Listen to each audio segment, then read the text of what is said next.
माँ के ऑपरेशन के लिए पति ने अपने बॉस से पैसे मांगे तो उसने कहा कि एक रात के लिए अपनी पत्नी को मेरे पास भेज दो, मैं पैसे दे दूंगा। पति ने डिवोर्स की धमकी देकर मुझे अपने बॉस के घर भेज दिया। बॉस ने मुझे भगवान की पवित्र किताब दी और कहा कि सारी रात इस किताब को बैठकर पढ़ो और सुबह पूजा पाठ करके चली जाना, पैसे मिल जाएंगे। उसने मुझे हाथ तक ना लगाया। अगले दिन घर आई तो पति बहुत खुश था, उसे पैसे मिल चुके थे। 3 दिन के बाद पति ने मुझे फिर से दोबारा भेज दिया। उस दिन भी बॉस ने ऐसे ही किया। मुझे बहुत हैरानी हो रही थी। अगले दिन बॉस ने मुझे अपने ऑफिस में बुलाया, मगर उस वक्त मेरा कलेजा मुंह को आ गया था जब बॉस ने मेरे पति के सामने ही मेरे ब्लाउज़ के बटन को, मुझे तो अपने माता पिता की शक्ल तक याद नहीं थी, क्योंकि जब मैं 1 साल की थी उनकी एक हादसे में मृत्यु हो गई थी। तब से मुझे मेरी बुआ नहीं पाला था, उन्हें तो मुफ्त की नौकरानी मिल गई थी। बचपन से लेकर जवानी तक मैं बुआ के घर के सारे काम करती आई थी। उन्होंने तो कभी मुझे अपनी बेटी समझा ही नहीं था। अगर परिवार में से कोई आ जाता तो उनके सामने कुछ देर इज्जत कर लेती, मगर उनके जाने के बाद उनका व्यवहार पहले जैसा ही हो जाता। बुआ जी मुझ पर बहुत जुल्म करती थी। अब जब मैं जवान हुई तो मेरी बुआ ने मुझे शादी के नाम पर बेचने पर तुली हुई थी, किसी ऐसे आदमी के हाथों जो बूढ़ा हो या फिर कोई ऐसा आदमी जो अमीर हो, पैसों के बदले मुझे खरीद कर ले जाए। बुआ ने एक मैरिज ब्यूरो से मेरी बात की। एक दिन शादी कराने वाली बुआ के घर आई और कहा, गायत्री के लिए एक रिश्ता लाई हूँ। आदमी बड़े उम्र का है, खूबसूरत भी है, एक कंपनी में जॉब करता है, मगर तुम्हारी गायत्री की तस्वीर देखकर उस पर लट्टू हो चुका है। मुँह मांगी कीमत देने को तैयार भी है। बुआ ने पहली मुलाकात में ही सब कुछ तय कर लिया था। मैं उस रात बहुत रोई, अपने माँ बाप को बहुत याद किया। मुझे आज बेच दिया गया था। मैं सारी रात पूजा पाठ करती रही, अपनी समस्याओं को भगवान के ऊपर छोड़ दिया। अगले ही दिन ज़बरदस्ती मेरी शादी उस सुखबीर के साथ कर दी गई। उसके साथ भेज दिया गया। बुआ ने सर पर हाथ भी न रखा और बुआ ने मुझे आशीर्वाद भी ना दी। मैं चुपचाप सुखबीर के साथ उसके घर आ गई। जब मैं उसके घर पहुंची तो दरवाजे पर 3 औरतें पहले से ही खड़ी थी। सुखबीर ने बताया, ये मेरी बहनें हैं। उन लोगों ने मेरी तरफ ऐसे देखा जैसे मैं कोई नौकरानी हूँ। किसी को मेरा बोलना भी अच्छा नहीं लगा था। सुबह सुबह उसकी बहन ने मुझे उठाया, उठो नाश्ता बनाओ, आज से सारा घर तुम्हें संभालना है। मैं चुपचाप वहाँ काम करना शुरू कर दिया। शाम को बुआ जी का फ़ोन आया तो मैंने सुना, मेरा पति मेरी बुआ जी से कह रहे थे, तुम्हारे पैसे मैं कल भेज दूंगा। मैंने आंखें बंद कर ली। सौदा पूरा हो चुका था, अब मैं उनका माल थी। दरवाज़ा बंद होते ही मुझे अंदाज़ा हो गया था। जिस घर को मैं किरण समझ रही थी वह बस एक और कैद खाना था। फ़र्क सिर्फ इतना था कि पहले बुआ जी के इशारों पर नाचती थी, अब सुखीर के माँ बहनें थीं और उन सब के चेहरों पर लिखा था कि वो मुझसे क्या चाहती हैं। पहला दिन चुप से बीत गया। वह कमरा जिसमें मुझे ठहराया गया था, वहाँ खिड़की से बाहर का मंजर बस एक दीवार था। शाम को सुखबीर आए। उनकी आंखों में ना मोहब्बत थी न कोई ऐसी चीज़, बस थके हुए लग रहे थे। मुझे देखकर बोले, कोई समस्या तो नहीं हुई? मैंने सर हिला दिया, नहीं, घर बहुत छोटा है, वक्त के साथ आदत हो जाएगी, उन्होंने कहा और दूसरी तरफ मुंह मोड़ लिया। वह मुझसे बात करने नहीं आए थे, बस यूं ही हाल चाल पूछना था। उसने अपना काम पूरा किया और सो गया। अगली सुबह सूरज निकलने से पहले दरवाजे पर किसी के आने की आहट हुई। नंद की आवाज़ आई थी, उठो नाश्ता बनाना है, सास की दवाई भी देनी है, बर्तन भी धोने हैं। मैं नींद की हालत में उठी, जल्दी जल्दी से बाथरूम गई, नहाया धोया, दुपट्टा लिया और बाहर निकल आई। नाश्ता बनाने की आदत थी, लेकिन यहाँ सब कुछ अलग था। चीज़ें रखने का ढंग अलग था। सास के पसंद नापसंद हर चीज़ में गलती निकालती रही। सास रसोई के दरवाजे पर खड़ी थी, हाथ में लाठी, चेहरे पर गुस्सा। कौन सा दहेज लेकर आई हो, खाली हाथ आई हो, अब कम से कम काम तो ठीक करो। मैंने झुके हुए सर के साथ बर्तन धोए और दिल ही दिल में खुद से वादा किया कि किसी को शिकायत का मौका नहीं दूंगी, लेकिन वो मौका खुद ही ढूंढ लेते थे। शाम को सब खाने के लिए बैठे तो मैं चुपचाप सबके आगे रोटियां रखी। सास ने एक निवाला खाकर नाक भौं चढ़ाया, नमक ज़्यादा है क्या, तुमने कभी घर में खाना नहीं बनाया? सुखवीर चुप बैठे रहे। वे अक्सर सबके सामने कुछ नहीं बोलते थे। मैं उन्हें देखती रहती, शायद वो मेरी तरफ से कुछ बोलें, लेकिन वह नज़रें चुरा लेते। रात को जब सब अपने कमरे में जा चुके थे तो सुखबीर मेरे पास आए। मुझे पता है सब तुम्हें बहुत कुछ गलत कहते हैं, पता नहीं ये समय मेरा कब ख़त्म होगा। मेरे मुंह से निकल गया। वे चुप रहे, फिर धीरे से बोले, मेरी माँ बीमार है, बहनें जवान हैं, सारी जिम्मेदारी मेरे सर पर है, बस थोड़ा सा वक्त और दो। मैं जानती थी वक्त नहीं बदलेगा, ये सब ऐसे ही रहेगा। अगले दिन सास ने मुझे बाजार भेजा। आलू प्याज सब लेकर आना था। वापसी पर दवा भी लानी थी। पैसे बचाकर खर्च करना। हम कोई अमीर नहीं हैं। बाजार जाना तो कुछ देर की आज़ादी जैसा लग रहा था, मगर वापस आते ही वही रोना धोना ताना। इतना खर्चा क्यों कर दिया? छोटी छोटी चीज़ें भी नहीं संभाल सकती। मैंने हिसाब दिया, सब्जी का थैला दिखाया, लेकिन कोई फ़र्क न पड़ा। वक्त बीतने लगा, दिन, हफ्ते, महीनों। अब तो घर का हर कोना जान गई थी, हर आवाज़ का मतलब समझ गई थी। कब सास ताना देगी, कब गालियाँ सुनाएगी, कब नंदे शिकायतें करेंगी, सब समझ में आने लगा था। मैं कभी कभी सोचती, अगर मैं सच में इस घर की बहू थी तो क्या इस घर पर मेरा कोई अधिकार नहीं था, और ना ही मुझे कोई आशीर्वाद दिया गया था। ये सब मेरा हिस्सा नहीं था। कमरे में एक अलमारी थी जिसके खाने में मेरी वो गुड़िया रखी हुई थी। बचपन में टूट गई थी। मैं कभी कभार उसे देखते और सोचती कि शायद वह भी मुझ पर हंसती होगी, क्योंकि कैद खाना बदल गया था मगर नेचर वही था। सिर्फ शक्ल बदली थी। सुखवीर की चुप्पी, सास का गुस्सा, नंदों के तेवर, सब मिलकर मेरी हर सांसों को भारी बना चुके थे। लेकिन मुझे अभी और जीना था, क्योंकि कहानी अभी ख़त्म नहीं हुई थी। वह दिन मामूली की तरह ही शुरू होता था। नाश्ता बनाना, झाड़ू देना, पानी भरना और फिर बर्तनों का ढेर साफ करना। सब कुछ वैसा ही तो था जैसा हर दिन होता आया था। लेकिन दोपहर होते ही सास की तबीयत अचानक बिगड़ गई। वो बैठे बैठे कांपने लगी। हाथों से चाय का कप गिरा और चेहरे का रंग बिल्कुल पीला पड़ गया। नंद की आवाज़ गूंजने लगी, मम्मी को क्या हो गया? कोई दवा दो, जल्दी कुछ करो। मैं किचन से दौड़ कर आई, पर वो बेहोश पड़ी थी और सुखवीर जा चुके थे। मैंने एक पल खराब किए बिना बाहर निकलकर रिक्शा ढूंढने लगी। नंद भी साथ थी और हम सास को लेकर अस्पताल गए। मुझे अंदाज़ा हुआ कि इस घर में अगर कुछ सच में कीमती था तो वह सास थी। हर एक की सांसें जैसे रुक गई थी, क्योंकि उनके बीमार पड़ते ही घर का सारा काम ही लड़खड़ा गया था। डॉक्टर ने सास का चेकअप किया, कुछ टेस्ट लिखे, जल्दी उन्हें एडमिट करवा लो। लेकिन अस्पताल में भर्ती के लिए पैसे नहीं थे। मैंने सुखबीर को फ़ोन किया, मम्मी की हालत ख़राब है, अस्पताल में पैसे लगेंगे। सुखबीर की आवाज़ थकी हुई थी, मेरे पास तो कुछ भी नहीं है, मैं ऑफिस से छुट्टी ले लेता हूँ, कुछ करता हूँ। थोड़ी देर में ही वो पहुँच गए थे। चेहरे पर फिक्र दिखाई दे रही थी, लेकिन हाथ खाली थे। सुखबीर जहाँ चौकीदारी करता था वहाँ तो उसे लोन मिलने की भी उम्मीद न थी। हम माँ को वापस घर लाए थे। दवाई चलती रही, मगर सास की हालत दिन ब दिन बिगड़ने लगी। नंदे परेशान थी, उनकी आवाज़ रुंध गई थी। मम्मी को कुछ हो गया तो हम कहाँ जाएंगे? सुखबीर एक रात मेरे पास बैठे, मेज पर उनके लिए चाय रखी थी। उन्होंने कहा कि तुमने बहुत हिम्मत दिखाई, भगवान की कृपा है तुम साथ हो। मैंने कहा ये मेरा फ़र्ज़ था। उन्होंने सर झुका लिया। काश मेरे पास पैसे होते तो मैं अपनी माँ को बचा लेता। कुछ दिन के बाद सास चल बसी। घर का माहौल बिल्कुल अलग हो गया। लेकिन कुछ दिन के चुप्पी के बाद, सास के जाने के बाद, नंदों की नज़रें बदल गई। जहाँ पहले वह अपनी माँ के साए में चुप से बातें करती थी, अब वह खुद को अकेला महसूस कर रही थी। उनकी उम्र बढ़ती जा रही थी और कोई रिश्ता नहीं आ रहा था। सुखबीर का व्यवहार भी बदलने लगा था। पहले वह चुप रहते थे, अब अक्सर गुस्से में होते थे। एक रात उन्होंने चाय की प्याली जोर से मेज पर पटक दी। अब सब कुछ मेरे सर पर ही आ गया है, खर्च सब कुछ। उनकी बात सुनती रही। तुम्हें क्या मालूम कितनी मुश्किल होती है, ये सब तुम्हारे बस का नहीं। उनकी आवाज़ तेज होने लगी। मैंने धीरे से पूछा, क्या मैं कुछ मदद कर सकती हूँ? वो हंस पड़े।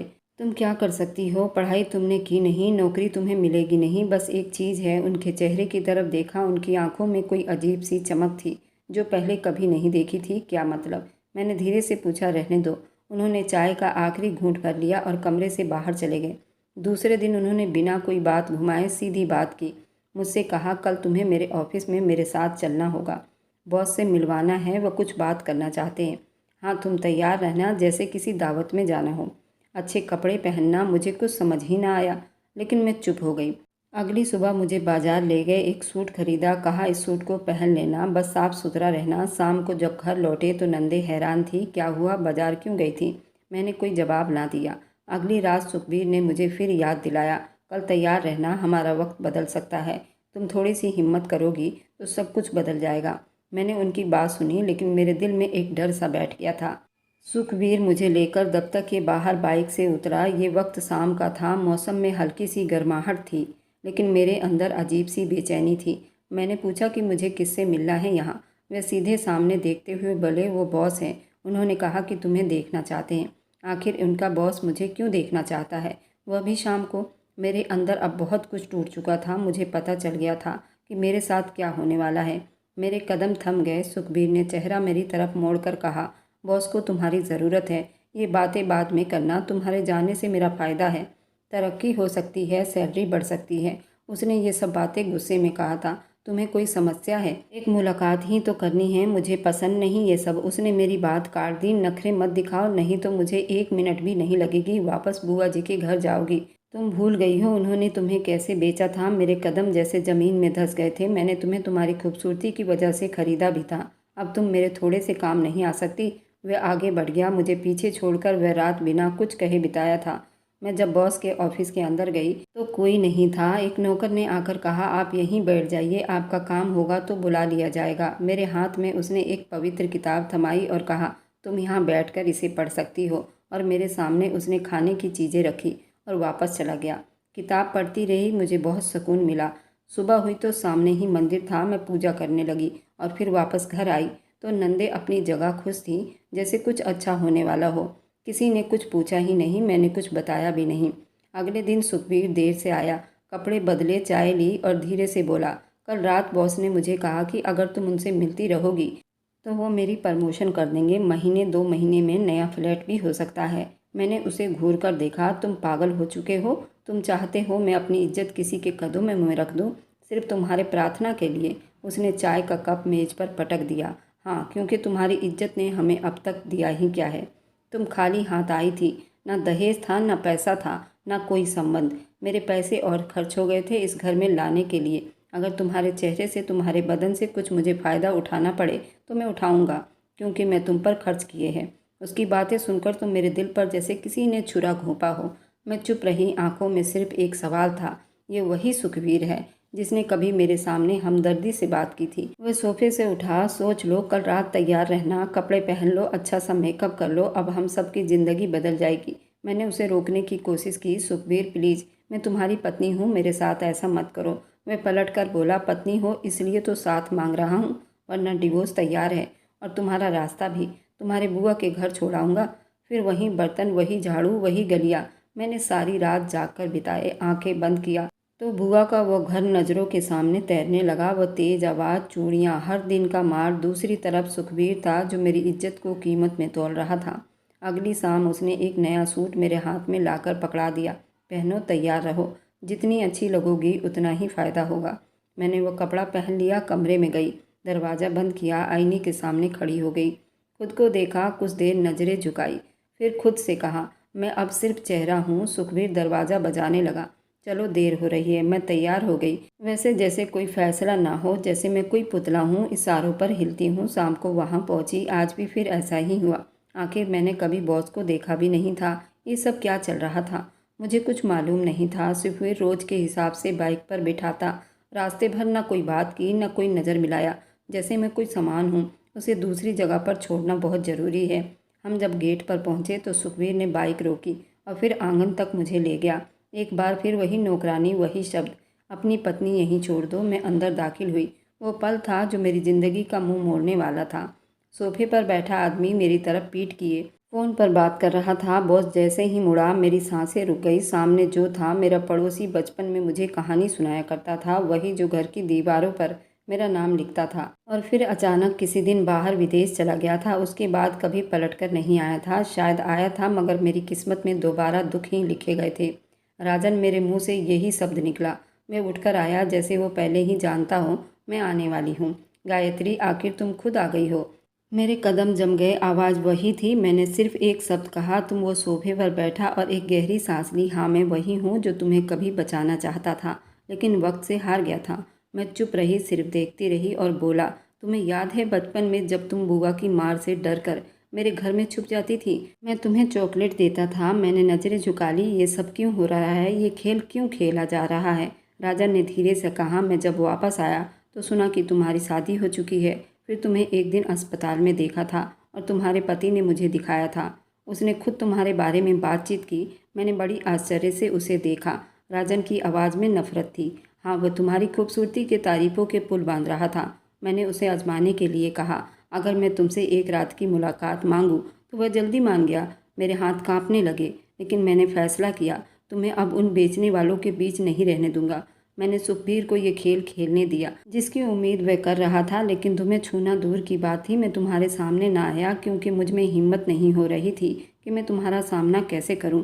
मैंने बेकाबू होकर कहा, वो पैसे वह सिर्फ उसकी हवस को मिटाने के लिए थे, ताकि वो यही समझे कि यहाँ सब कुछ हो रहा है और तुम्हें यहाँ पर बार बार भेजे।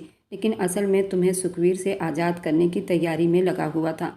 मैं चुप से खड़ी रही, आंखों में सवाल लिए। मेरी धड़कनें तेज़ थी। पर अब तुम क्या चाहती हो? राजन की आंखों में वही नमी थी जो बचपन में हुआ करती थी। मैंने खुद से पूछा, क्या मैं अभी भी कठपुतली हूँ? यही वक्त है, डरो मत। दरवाजे पर हल्की सी आहट हुई। सुखवीर वहाँ खड़ा था। उसका चेहरा पीला पड़ चुका था क्योंकि आज मैं उसे बिना बताए यहाँ आ गई थी।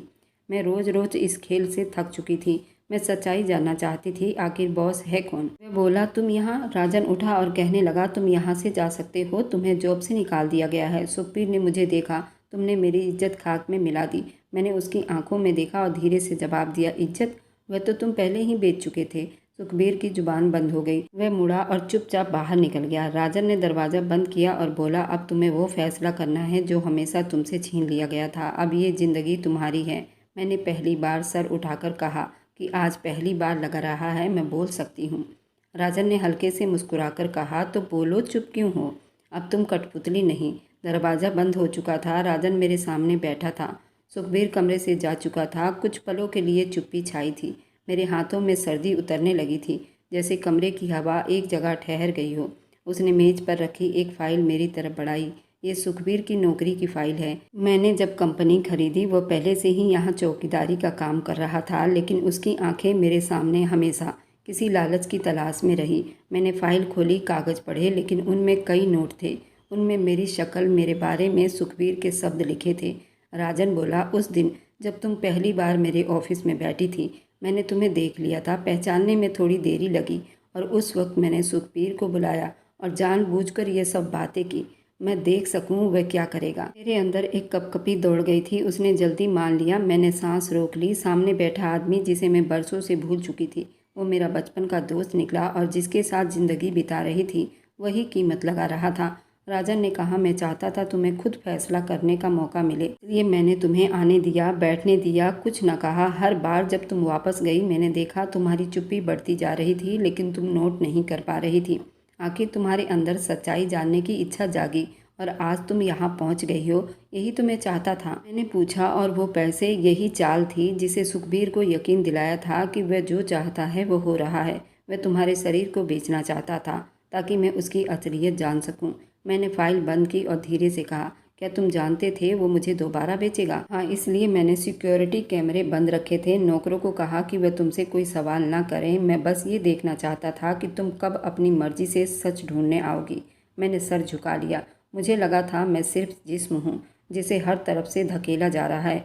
लेकिन अब राजन ने मेरी बात काट कर कहा, अब तुम खुद अपने लिए फैसला ले सकती हो।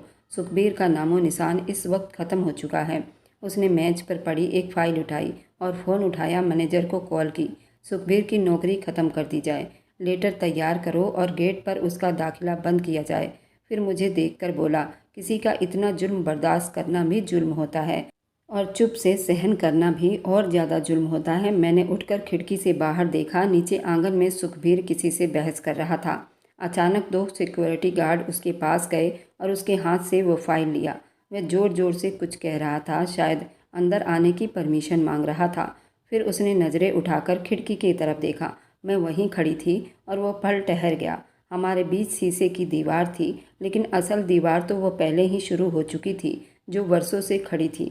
राजन ने पर्दा हटाया। सुखबीर ने आंखें झुका ली, फिर पीछे हट गया। गेट उसके पीछे बंद हुआ और मेरे दिल पर एक अजीब सा सुकून उतर आया।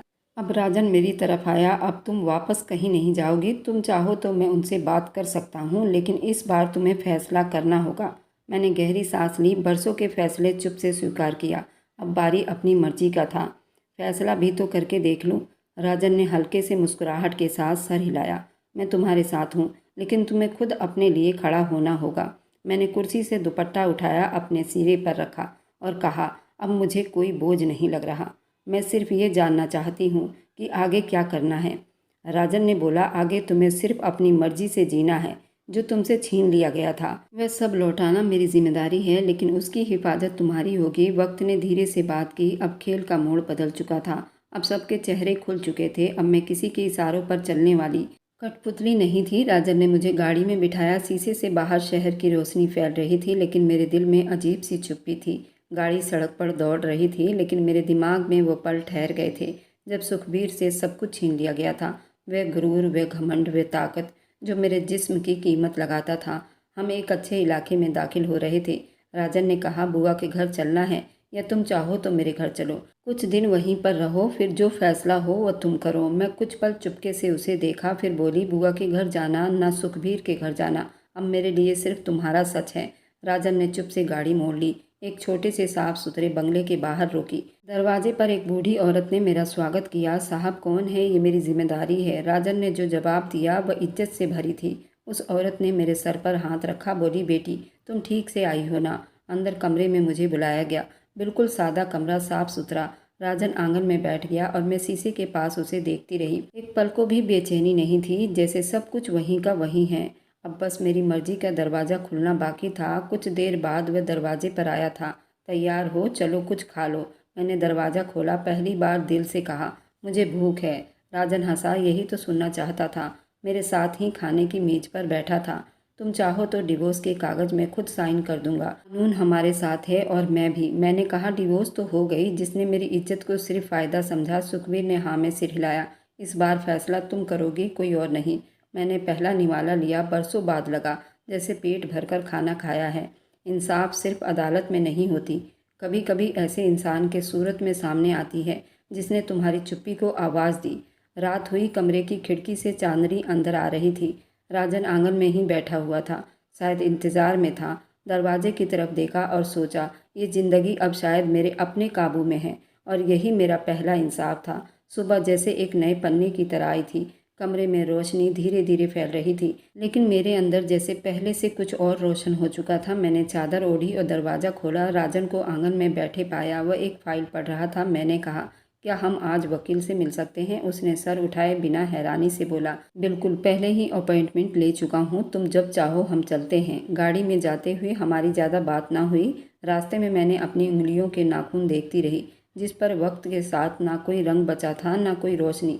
दफ्तर पहुंचकर वकील ने कागज़ मांगा। हमने कागज़ दिया। राजन ने सब कुछ संभाला, लेकिन मेरी इजाज़त के बिना एक शब्द नहीं कहा। वकील साहब ने कहा, गायत्री, तुम क्या सुखबीर की पत्नी हो?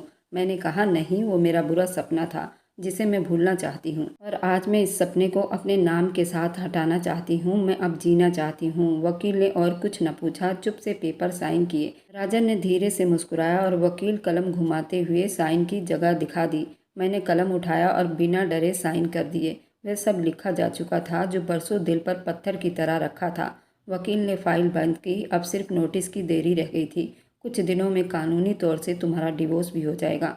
मैं चुप थी। मैंने पूछा, क्या ये सब बुआ को बताना चाहिए? राजन ने कहा, बताना क्या है, लेकिन इस बार वह सुनेंगी भी, समझेंगी भी। तुम्हें और ज़्यादा उनके तरस पर नहीं छोड़ा जाएगा। शाम को हम बुआ के दरवाजे पर खड़े थे। दरवाज़ा खुला तो उन्होंने हमें एक पल के लिए हैरानी से देखा, फिर अंदर आने का इशारा किया।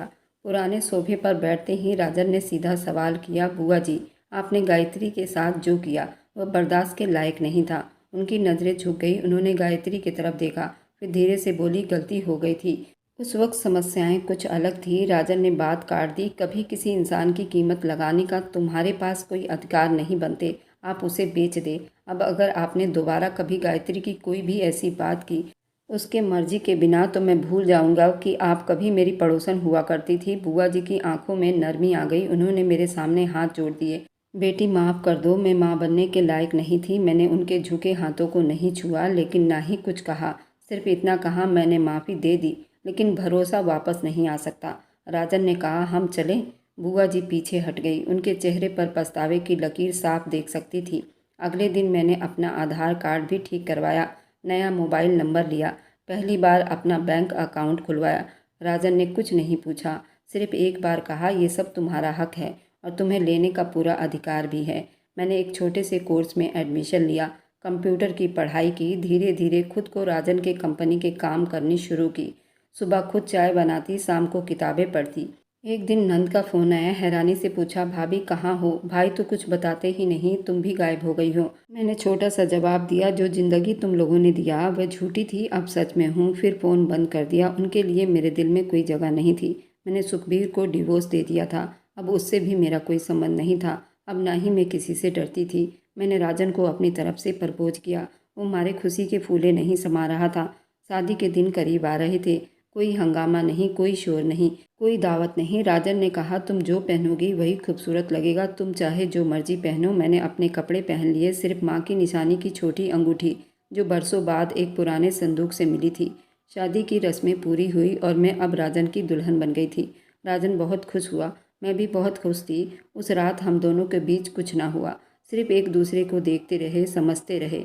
इसी तरह कई दिन बीत गए, लेकिन राजन के अंदर ऐसा कोई बदलाव नहीं देखा। वह रोज़ अलग बातें करता था, वह हमेशा खुश रहता था। एक दिन मैंने उससे पूछा, क्या राजन मैं तुम्हें पसंद नहीं? उसने मुझे बड़ी आश्चर्य से देखा। तुम्हें क्या लगता है, मेरे लिए तुम भगवान हो, पर मैं ये पूछना चाहती हूँ, क्या मेरे भगवान को उनके श्रद्धालु पसंद है या नहीं? राजन मुस्कुराया और कहा, मुझे इतनी बड़ी उपाधि नहीं चाहिए, मैं तुम्हारी तरह इंसान हूँ। मेरे दिल में भी तुम्हारी तरह दिल है, और जो सिर्फ तुम्हारे लिए ही धड़कता है। बताओ, मैं तुमसे मोहब्बत करता हूँ या नहीं करता? उस दिन मैंने राजन के गले से लगी और कई घंटे यूं ही उसके गले लगी रही। उसने मुझे हटाया भी नहीं। उस दिन पहली बार हमारी रातें रंगीन हुई और मोहब्बत के समंदर लहरें मारने लगी थी। हम दो जिस्म एक जान हो गए थे। राजन आज बहुत खुश था। वैसे राजन हमेशा ही खुश रहा करता था। मैं राजन के साथ उसके ऑफिस में काम करती थी। एक दिन ऑफिस में बैठी थी, तभी किसी अननोन नंबर से मेरे मोबाइल पर फ़ोन आया था। मैंने फ़ोन उठाया तो मेरी नंद ने बात की। मैं उसकी आवाज़ पहचान गई थी। उसने कहा कि सुखबीर की तबीयत बहुत ख़राब है और वह तुमसे माफ़ी मांगना चाहता है। मैंने कहा कि मेरा सुखबीर से कोई संबंध नहीं, मुझे उसकी माफ़ी की कोई ज़रूरत नहीं। मैं ऐसे आदमी का दोबारा कभी सामना नहीं कर सकती। अब मेरी ज़िंदगी बहुत अच्छी चल रही है। मैं उस बुरे सपने को कब का भुला चुकी हूँ। कृपा होगी दोबारा कभी मेरे मोबाइल पर फ़ोन ना करना। मुझे सुखबीर से कोई मतलब नहीं। मैंने फ़ोन काट दिया। आज मुझे सुबह से ही कुछ अजीब महसूस हो रहा था। जब मैंने ये बात राजन को बताई तो राजन मुझे डॉक्टर के पास लेकर गया था। डॉक्टर ने चेक किया तो बताया, तुम 2 महीने से प्रेग्नेंट हो। तुम्हारे पेट में एक नहीं जुड़वा बच्चे हैं। उसके लिए तुम्हें बहुत सावधानी बरतनी होगी। तुम्हें बेड रेस्ट की ज़रूरत है। ये सुनते ही राजन तो बहुत खुश हुआ और उसने डॉक्टर को बताए हुए सारे सावधानी पर काम किया। मुझे बेड से नीचे उतरने ना दिया और मैं पूरे 9 महीने के बाद जुड़वा बच्चों को जन्म दिया, जो एक बेटी और एक बेटा था। बड़े ऑपरेशन से दोनों बच्चे हुए थे। इसके बाद मुझे कोई बच्चा नहीं चाहिए था। अब हमारी ज़िंदगी खुशहाल बीतने लगी थी।